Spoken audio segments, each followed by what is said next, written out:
눌렀어요. 녹화 눌렀어.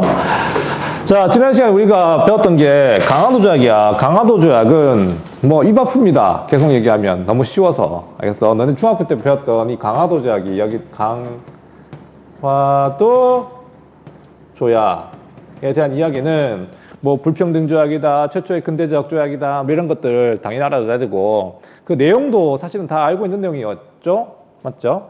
내용도 그렇게 어려운 내용은 아닌데, 쌤이 이제 고등학교쯤 되면 어쨌든 이 공식 명칭도 좀 알아둬야 된다는 거. 공식 명칭. 최지민 뭐였습니까? 조일.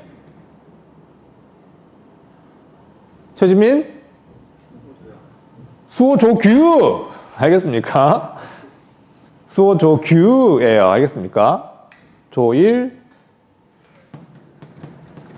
어?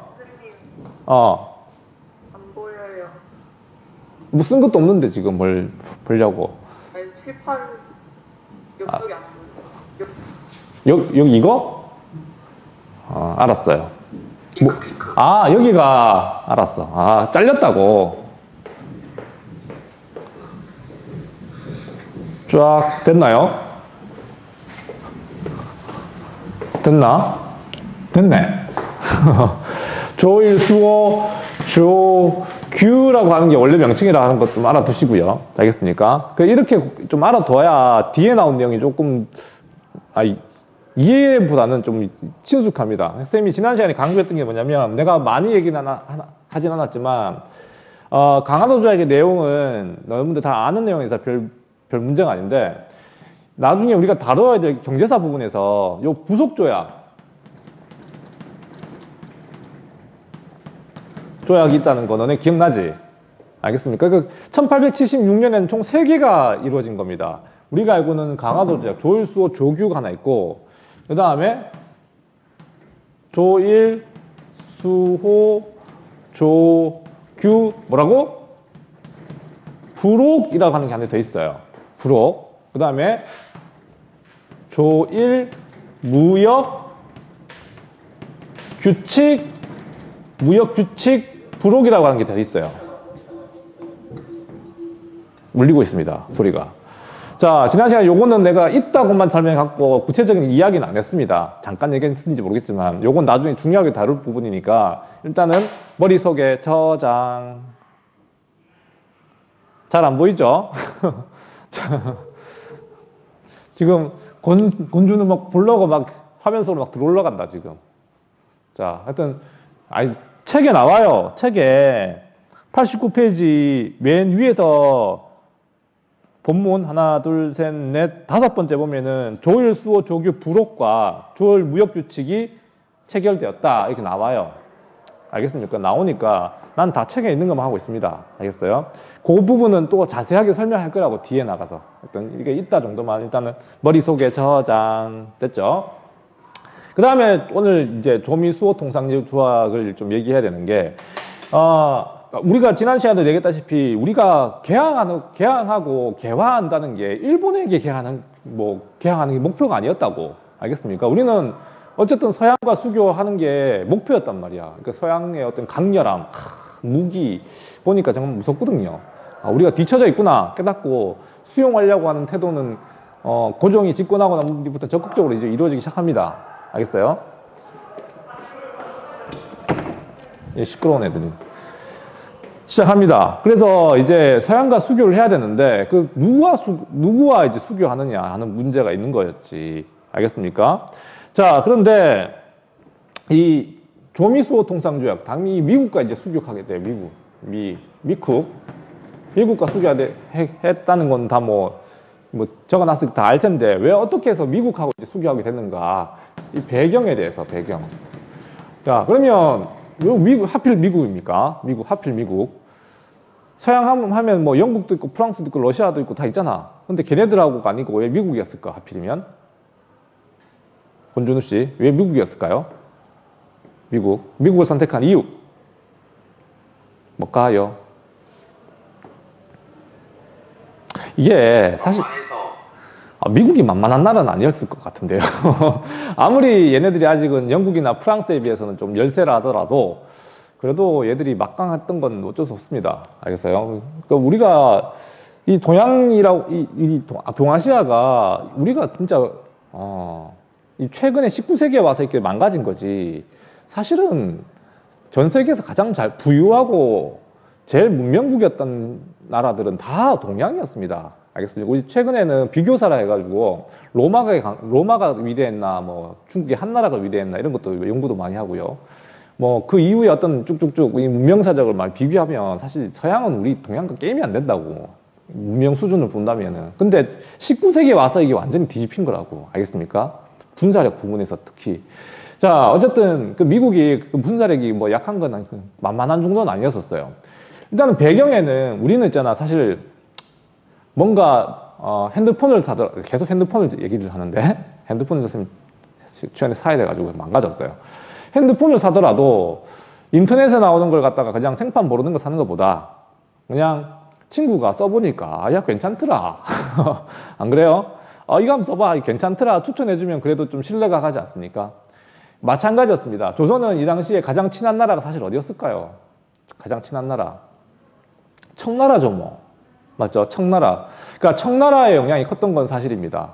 근데 또 하나 중요한 이유는 미국은 아까 너네가 얘기했던 것처럼 영국이나 프랑스처럼 막 식민지를 막 넓히는 나라는 아니었거든요. 이 당시만 하더라도. 알겠습니까? 그래서 좀 만만한 부분도 없지 않아 있었습니다. 그 만만한 게 이제 막, 쟤는 뭐 약해 이게 아니라, 그래도 이제 식민지를 막 지배하려는 나라는 아니었기 때문에. 그래도 이제 좀 교섭의 대상이 있었던 겁니다. 자, 그런데 이제 급속하게 뭔가 이제 진행이 됐던 이유는 조선에 한 책이 들어옵니다. 한 책. 조선에 들어왔던 중요한 책이 하나 있어요. 교과서에 소개되고 있지만, 이 책은 1880년에 2차 수신사. 수신사 얘기 안 했습니다. 안 했지만 너네 알고는 있을 거야 아마. 수신사로 갔었던 김홍집이라는 사람, 김홍집이라는 사람이 들고 들어온 책이에요. 알겠습니까? 이 책은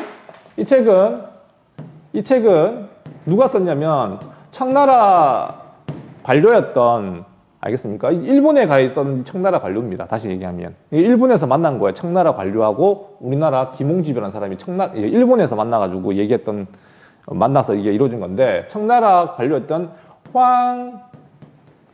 황준센이라고 하는 사람이 쓴 책입니다.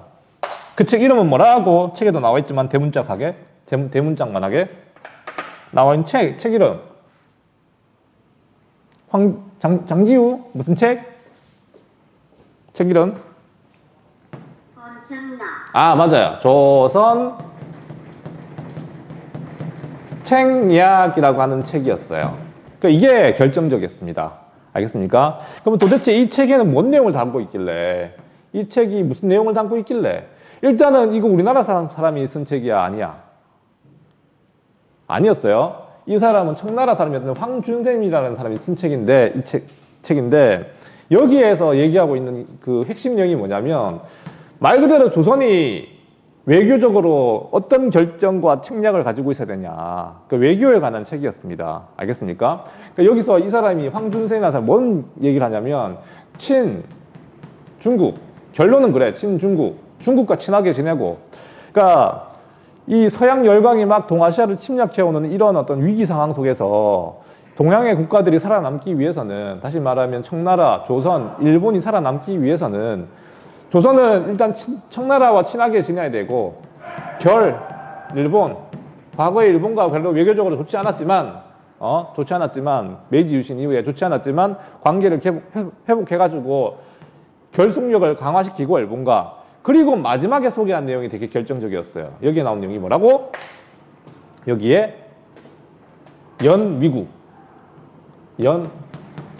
미국이라고 하는 걸 강조했었거든. 미국과 어떻게 하라고? 미국과 연결돼서 잘 지내보라. 그러니까 이 청나라가 조선에게 추천해준 이야기입니다. 이걸 이제 조선의 국왕이었던 고종이 읽어보고 되게 감명 깊게 읽었죠. 알겠습니까? 그리고 이 책을 갖다가 막 복사해가지고 전국에 다 유포시켰습니다. 유생들 한번 읽어보라고. 우리가 이렇게 문 닫아 걸고 있어서는 안 된다. 서양과 적극적으로 수교해야 된다. 청나라 사람들도 이렇게 하라고 지금 추천하고 있다 하고 이게 뿌렸다고. 이게 나중에 난리가 납니다. 알겠습니까? 이거 유생들 읽어보고 난 뒤에 이게 뭔 내용이야, 말도 안 되는 소리야 하면서 막 반발하기 시작하는데, 어쨌든 중요한 건 조선 책략이라는 책이 미국과 수교하라는 내용이 있었고, 그래서 1882년부터 적극적으로 이제 미국과 수교하기 위한 실무에 들어가게 됩니다. 자, 이 강화 도작을 갖다가 계속 우리가 막 일본한테 뭐 다 내줬다, 우리 진짜 막 바보였네, 그렇게만 생각할 게 아니라 조선은 근대 조약을 처음 맺어보는 겁니다. 알겠습니까? 수백 년간 중국 속에서 사대 관계 속에서 얽혀있던 나라가 갑자기 대등한 관계 속에서 뭔가 외교를 해보는 경험이 없었잖아요. 근데 일본을 이용해가지고 일단은 근대적 조약을 한번 체결해보고, 베타 테스터, 알겠습니까? 일본이 만만하니까, 일본이 그렇게 만만하니, 예, 알겠어요? 일본이 만만하니까, 아직 얘들은 우리는 아직도 지금 일본 깔보고 있죠. 알겠습니까? 만만하게 보이잖아. 얘들하고 먼저 한번 맺어보고, 그 좀 부당한 내용이라든가 우리가 먼저 파악하고 난 뒤에 서양과 점차적으로 수교한다는 그 전략이었던 거야, 이게. 조선의 개항의 어떤 그 전략 자체가 나쁜 거가 아닌 거가 되게 현명한 겁니다. 알겠습니까? 이게 나쁜 전략은 아니었다고. 물론 일본에게 너무 많은 걸 내준 거, 이거 특히 이런 것들을 보면 되게 말도 안 되는 게 많이 있었어요. 알겠습니까? 이런 거 나중에 개정하면 되는 거고, 너네 핸드폰 사가지고 되게 이 약정 제대로 못 받네, 잘못됐네 하면 나중에 약정 끝나면 다시 바꾸면 되잖아. 계약 기간이 끝나면. 그런 겁니다. 이거 평생 가는 건 아니라고. 이거 바꾸면 됩니다. 알겠어요? 그래서 이 미국과 수교하는 데는 이런 경험을 밑바탕으로 해가지고 진짜로 좀 좋은 내용이 많이 들어와요. 알겠습니까? 잘한 거야. 그러니까 물론 우리가 미국에게 내준 것도 많지만 얻은 것도 사실 많아요. 알겠습니까? 그러니까 우리가 서양과 이제 접촉하기 위한 어떤 이런 그 방향성 자체는, 난 전략 자체가 나쁘지 않았다고 봐. 알겠습니까? 근데 우리 앞으로 이제 계속 보겠지만 이 근대화를 추진하는 과정에서 내부적 혼란이 계속돼요. 알겠습니까? 개화파와 척사파 간의 갈등, 개화파 내부의 갈등들, 알겠습니까? 흥선대원군하고 고정하고의 갈등, 그리고 민씨 세력과의 갈등, 이게 이제 개혁을 갖다가 엉망진창으로 만들어 놓은 겁니다. 알겠습니까? 결국 나라가 망할 정도로. 자, 그건 나중에 설명할 테니까, 어쨌든 그럼 내용은 뭐가 있었을까? 내용 첫 번째, 처음 들어보는 말이 하나 나와요. 거중조정이라고 하는 말. 거중조정. 말이 어려워요. 교과서에도 소개되고 있지만, 이게 무슨 말이냐 하면, 얘들아, 너네가 이런 이제 역사를 공부할 때 제일 이제 이해 안 되는 게 현재 관점으로 과거를 이해해요. 지금 우리 몇 세기에 살고 있습니까? 21세기에 살고 있잖아, 맞지? 21세기에 살고 있는데 그 관점으로 국제관계를 파악하면 안 된다고. 이 당시는 19세기입니다. 19세기. 자, 지금은 국가와 국가 간에 뭔가 분쟁이 생겼어, 얘들아. 그러면 이거 어떻게 해결해요? 만약에 최근에 일본하고 우리나라 사이에 그 무역 분쟁이 있었잖아요. 맞잖아요. 뭐 수출 안 한다 하고 걔네들, 맞죠? 우리도 불매운동 벌이고 해가지고 막 싸우고 했었잖아. 맞죠? 그러니까 뭐 하여튼 무역 분쟁이 생겼으면 이걸 어떻게 해결해야 돼? 지금은 국제기구란 게 있지. 맞죠? 무역 분쟁이 발생하면 그걸 해결할 수 있는 국제재판소라든가 이것도 있어가지고 거기서 이제 막 해결할 수도 있는 거야, 사실. 물론 뭐 다 해결되는 건 아니지만. 근데 19세기에 그런 게 있었을까? 19세기에? 없었다고요. 알겠습니까? 나라와 나라 사이에 분쟁이 생겨. 그럼 누가 이길까요? 힘이 센 나라 말대로 해야 되는 겁니다. 알겠습니까? 오케이? 그게 이제 국제기구가 없는 나라 시절의 모습이라고. 우리가 알면 뭐 국제연맹, 국제연합, 이거 전부 다 1차 세계대전, 2차 세계대전 이후에 생긴 거잖아.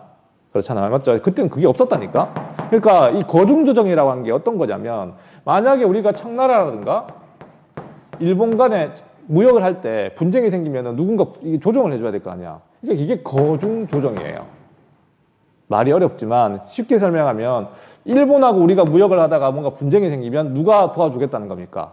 미국이 중간에서 중재자 역할을 해주겠다는 게 거중조정이라고 하는 거예요. 잘한 걸까 못한 걸까? 이거는 굉장히 잘해놓은 거죠. 알겠습니까? 이렇게 이 견제하는 역할로 이 조항을 넣어놨다는 건 굉장히 좋은 겁니다. 그러니까 다시 한번 보겠지만 조미수호 통상조약에 우리가 긍정적으로 봐야 될 게 좀 많이 들어있어요. 이게 전부 다 이 경험이 쌓여서 그런 겁니다. 앞으로도. 알겠습니까? 힘이 더 강하면 좋았겠지만 힘이 약한 상태에서 그래도 우리가 최소한 지킬 건 지켜나가는 거죠. 알겠습니까? 이런 것들. 그 다음에 또 뭐가 있냐면 얘들아. 이거 어쩔 수가 없어요. 치외법권. 법권을 이것도 허용하게 됩니다. 이거 뭐 강화도 조약에서 있었던 얘기잖아. 영사재판권 맞죠? 그러니까 지난 시간에 내가 얘기했지 싶은데 치외법권은 우리가 어쩔 수 없는 게 우리가 국력이 강했다면 다른 나라 사람들 우리나라 와가지고 우리나라 법을 적용시켜서 하면 되겠지. 근데 우리가 지금 국력이 약한 상태에서 이 미국 애들이라든가 이런 애들이 와가지고 우리나라 법을 따르려고 하지 않는 거죠. 실제로 얘기하면은 이해됩니까? 그러니까 만약에 그러면 이제 얘네들을 갖다가 미국 애들이라든가 뭐 일본도 마찬가지야. 영사재판권 인정해줘 버렸잖아요. 그러니까 일본 애들을 갖다가 처벌하려면은 뭔가 근대법을 만들어 놔야 돼 이제는. 알겠습니까? 근대법. 그러니까 우리가 알고 있는 뭐 조선의 법이 뭐 되게 좀 일반적인 건 아니잖아요. 다른 나라에 모두 적용할 수 있는. 알겠습니까? 그러니까 어쩔 수 없이 그 외국의 법이라든가 이걸 수용할 수밖에 없는 거죠. 다시 말하면 얘들아, 조선시대에는 무슨 재판을 받는 게 어떤 거였냐면 그냥 관아에 끌려가고 쳐맞았죠. 이렇게 막 곤장 쳐맞고 사또 앞에서. 맞죠? 사또가 재판관 역할을 했던 겁니다. 알겠습니까? 수령. 오케이? 그게 그 사법권까지 가지고 있었거든요. 그 당시에 수령이라고 하는 사람이. 그러니까 이런 식으로 재판이 하는 게 아니라 진짜 근대적인 재판소를 만들고 거기서 재판받게 하고 이런 제도를 만들어 놓지 않으면 계속 이거 허용할 수밖에 없는 상황이었던 거지. 이해됩니까? 그러니까 우리가 단순히 뭐 일본에게 막 치외법권 허용했다 이 문제가 아니라 일본도 똑같은 문제였습니다. 그러니까 빨리 근대법을 만들어야 되는 거예요. 실제로 우리나라 근대법이 언제부터, 그러니까 일단은 법 자체가 성립된 건 좀 나중에 얘기지만 재판소가 만들어진 건 언제일까? 재판소. 알고 있는 애들 없을 겁니다, 이거. 알겠어요? 우리 수학에도 모든 답은 0이나 1로 통하잖아요. 다 모든 건 아니겠지만 대부분 많이 나오지 않니? 수학 서술형에는 0, 1 뭐 이 정도만 많이 나오지 않니? 마이너스 1 정도. 마찬가지로 한국사에서도 자주 나오는 중간식 대답은 왕권 강화. 알겠습니까? 뭐 이런 것처럼 있는데 이 근대사에 있어가지고 제일 중요한 어떤 개혁이 뭐냐면 너네 가보개혁이야. 알겠습니까? 너네 나랑은 안 했지만 남 중학교 때 가보개혁은 한 번씩 들어봤을 거예요. 1차 가보개혁, 2차 가보개혁, 3차 가보개혁, 일미개혁 이렇게 얘기했던 거. 모든 게 다 그때 만들어져요. 그러니까 가보개혁이 너네 만만한 게 아닙니다. 알겠습니까? 전부 다 되게 중요한 사건이었던 거예요. 알겠습니까? 개혁의 내용이었어요. 자, 어떤 치외법권을 허용할 수밖에 없었고, 그 다음에 세 번째. 자, 요것도 되게 있잖아. 이거는, 미국에게 내줬던 아주 뼈아픈 어떤 실책 중에 하나입니다. 이게 뭐냐면, 이건 빨간색으로 적어볼게. 최혜국 대우라고 부르는 건데, 최혜국 대우. 최국 조항, 대우 조항. 이거 뭐 말이 어렵잖아요. 쉽게 쓰고 싶은데, 교과서에 뭐라 써놨지? 최국 대우. 대우라고 하는 것도 이상한데. 최혜국 조항. 인정. 자, 교과서에도 나오고 있습니다. 최혜국이라고 하는 말. 이건 뭐냐면, 이건 사실 조선이 미국에 해준 조미수호 통상조약 중에서 가장 뼈아픈 거라고. 이게 어떤 거냐면 원래 그런 거잖아. 조약이라고 하는 거는 이때 1882년이거든요. 그 2년에 이거 조약을 맺었으면 뭔가 이걸 바꾸려면은 다시 조약을 체결해야 됩니다. 알겠습니까? 그러면은 이걸 다시 바꾸려면 미국이 유리한 걸 더 집어넣고 싶으면 우리도 유리한 걸 집어넣어가지고 미국에 요구하고 이게 협상이야. 알겠습니까? 이게 협상이라고. 근데 이게 뭐냐면 자동으로 갱신되는 거야. 자동 갱신. 협상 없이. 무슨 말이냐면 미국에게 이렇게 예를 들어 이렇게 설명할게. 유준우에게 내가 있잖아. 너랑 이제 나랑 이제 친구 먹자 해가지고 선물로 내가 1,000원을 줄게요. 이렇게 해가지고 1,000원을 줬어. 친구 먹는 대신에 줬어. 근데 이제 내가 쌤이 또 이제 지내보니까 서진이하고도 친구 먹고 싶네. 서진이 서진아 쌤하고 또 친구 먹자. 그러면은 쌤은 있잖아 너에게 2,000원은 줄게. 2,000원 주면서 친구 먹었어요. 그럼 준우가 되게 그 뭐 서운하죠. 뭐가 서운한데? 얘한테는 나하고 친구 먹을 때는 1,000원밖에 안 줬으면서 시은이하고 친구 먹을 때 2,000원 줬어. 왜 나는 왜 1,000원 적게 줘? 하는 불만이 당연히 준우한테 있을 수 있겠죠. 그러니까 앞으로 조선이 다른 나라와 영국하고도 수교하게 되고 프랑스하고도 수교하고 될 텐데 그때 영국이나 프랑스나 이런 다른 나라한테 더 좋은 조건으로 뭔가 조약이 맺어질 수도 있잖아. 이해되지? 그러면은 자동으로 얘네들도 똑같이 맞춰준다는 겁니다. 다시 말하면 시은이한테 내가 2,000원 줬으면 준우한테도 도로 뭘 줘야 되는 겁니까? 똑같이 2,000원 더 도로 돌려줘가지고 똑같이 맞춰주는 거죠.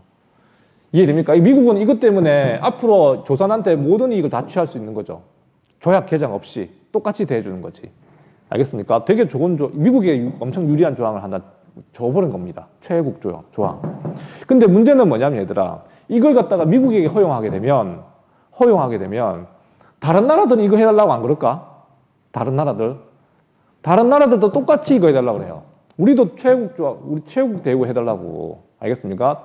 다른 미국이나 영국 같은, 예를 들어 영국 같은 경우가 이거 뭐 조선과 수교한다 칠 때 이거 넣어달라고 그럽니다, 당연히. 그 다른 나라에 똑같이 다 잘해줘야 되는 거야. 그러니까 다시 만나면 내가 이제 시연이 말고도 친구 만날 때마다 다 2,000원씩 퍼줘야 되는 겁니다. 알겠나요? 똑같이 다 퍼줘야 되는 거죠. 이해됩니까? 나하고 아무 상관없는, 여기 있네. 안소연은 나하고도 친구 먹을 필요도 없는데, 알겠어요? 얘하고 친구 할 때도 돈 2,000원 주면서, 그렇게 해야 되는 거죠. 그 필요 없는데, 이게 그런 의미가 있는 겁니다. 그러니까 되게, 많이 퍼줬다고 해야 되나? 많이 내준 거죠. 미국에게. 알겠습니까? 이게. 자, 나중에, 아까 이 최애국 조항은 일본도 요구합니다. 일본도. 우리도 해줘! 이렇게. 알겠습니까? 자, 됐고요. 네 번째. 또 이제 또 미국과 조약을 맺을 때, 조민수호 통상조약에서 또 우리가 눈여겨봐야 될 거는 이거. 드디어 우리가 관세권을 설정하게 돼요. 설정. 당반이 관세권 설명 제대로 안 해줬는데. 너희 관세가 뭔지 압니까? 관세. 뭐 뉴스나 이런 데 보면 관세를 올렸다, 뭐 관세를 낮췄다, 막 이런 말. 그렇죠. 세금이 일종의 세금인 거야. 다른 나라 물건이 우리나라 들어올 때 매기는 세금이야. 알겠습니까? 이게 여러 가지 의미가 있어. 너네 경제를 공부해 보면 최근에는 이 관세라고 하는 게 우리나라 제조업을 보호하는, 시장을 보호하는 역할도 한 게 관세야. 세금을 많이 매겨버리면 우리나라 들어오는 가격이 높아지게 되잖아, 맞죠? 그러니까 여기 시장 보호 역할도 있는데, 어쨌든 이게 중요한 재정 수입이에요, 이거. 알겠습니까? 그러니까 이게 국가가 다른 나라한테 세금을 받는 거잖아. 우리나라 물건 파는 대신에. 재정 수입이 되는 거거든요. 근데 이걸 갖다가 처음에는 못했어요. 일본한테는. 이거 몰랐는지 제대로 하여튼 제대로 설정을 못했습니다. 알겠습니까? 근데 최초로 미국에게 관세권을 설정하게 돼요. 알겠습니까? 설정하게 되고, 이 관세를 매기는 거는 그 나라가 결정하면 되는 거야, 그냥. 알겠어? 쉽게 얘기하면, 우리 집에 방문할 때 돈 1,000원씩 내. 그러고도 오는 친구들이 있겠죠? 알겠습니까? 오는 친구 있겠지. 그거 자기 나라, 그 집이 결정하는 거라고. 이 관세권은 다른 나라가 하는 게 아닙니다. 관세 자주권이라고 불러요. 근데 우리 집에 들어올 때는, 100만 원 내? 그럼 오지 말란 소리죠. 이해됩니까? 너네 나라 무역하기 싫다는 뜻입니다. 그거는 그 나라의 권리야. 알겠습니까? 근데 이걸 처음에 설정 안 해놓으니까 문제가 많았었거든요. 알겠습니까? 우리 조금만 더 얘기하면 무역규칙에는 무관세 규정이 있거든요. 그러니까 관세를 매기지 않았단 말이야. 뭐가 문제가 되냐면, 조선이 그 당시에 주로 이제 일본에 수출했던 게 뭘까? 강화도 정맥고 수출했던 거는. 뭐였을까? 우리가 일본에 팔았던 거? 일본이 그리고 우리나라 팔았던 거 나중에 설명해 줄게요. 뭘 팔았을까, 얘네들이? 우리나라가? 주로 일본 물건을 받아들이면서 쌀이죠. 알겠습니까? 일본 애들이 뭐 김치 먹으러 왔겠습니까? 이게 식량을 수입해 나갔던 거야, 일본 애들이. 이해됩니까? 근데 식량을 계속 가져가 나가면 우리나라 물가는 어떻게 돼요? 쌀 가격 폭등하게 되잖아. 맞잖아요. 그럼 막아야 될 거 아니야. 그게 관세가 필요한 겁니다. 세금을 크게 매겨버리면 일본 애들 못 가져갈 거 아닙니까? 이런 식으로. 이해됩니까? 이게 관세권이 중요한 건데 드디어 설정하게 됐다는 거. 자, 어쨌든 이거 경험치가 쌓여서 이루어진 겁니다. 이런 식으로. 나중에 이제 관세권을 처음 설정하니까 당연히 일본도 관세 인정해 줄까 안 해줄까? 일본도. 관세를 부과할 수 있게 돼. 이것도 바꿔요, 나중에. 알겠습니까? 이런 식으로 우리가 좀 길게 이제 강화도 조약이 어떻게 이루어졌는지 나중에 경제사를 이야기 해줄게요. 자, 중요한 건 어쨌든 이 조미수호 통성자약은 좀 이게 최애국 조항을 허용해 준 거라든가 이런 것들이 때문에 좀 뼈아픈 건 있지만 전반적으로는 되게 잘 된 거예요. 알겠습니까? 그 잘 된 거라서 어쨌든 우리가 맘만 먹고 하면은 잘 할 수도 있었던 것 같아요. 근데 문제는 얘들아, 문제는 1882년에 이게 조약이 성사됐다 했잖아. 그러니까 이 해에 정말 이제 식민지로 가는 첫걸음 사실 이거부터라 나는 생각해요. 알겠습니까? 1882년에 뭔 일이 있었냐면 이모군란이 있었거든. 근데 이모군란은 사실은 우리 내부에서 일어났던 어떤 반란 사건이야. 90군대가 일으킨 반란 사건. 그게 어떤 의미를 가지는지 내가 나중에 설명해 줄게.